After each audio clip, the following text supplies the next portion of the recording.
აფხაზეთის პირველი საჯარო სკოლის მოსწავლეები ახალ სასწავლო წელს განახლებულ გარემოში შეხვდებიან.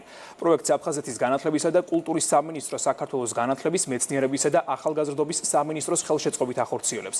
სამუშაოებს აფხაზეთის მთავრობის თავმჯდომარე, აფხაზეთის განათლებისა და კულტურის მინისტრთან და ქართული ოცნების ზუგდიდის მერობის კანდიდატთან ერთად გაეცნო. გიორგი ჯინჭარაძე დანერგილ სიახლეებს გაეცნო, შეხვდა სკოლის დირექტორსა და პედაგოგებს.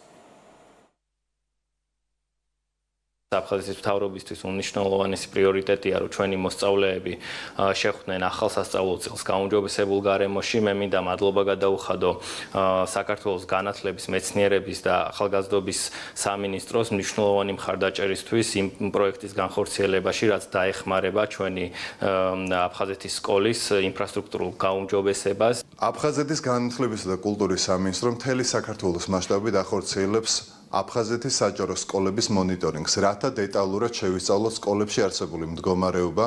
ამჟამად ვიმყოფებით ქალაქ ზუგდიდის აფხაზეთის ნომერ 1 საჯარო სკოლაში, სადაც მიმდინარეობს განახლება, რათა ჩვენმა დევნილმა მოსწავლეებმა ახალი სასწავლო წელი დაიწყონ თანამედროვე სტანდარტებზე მორგებულ გარემოში.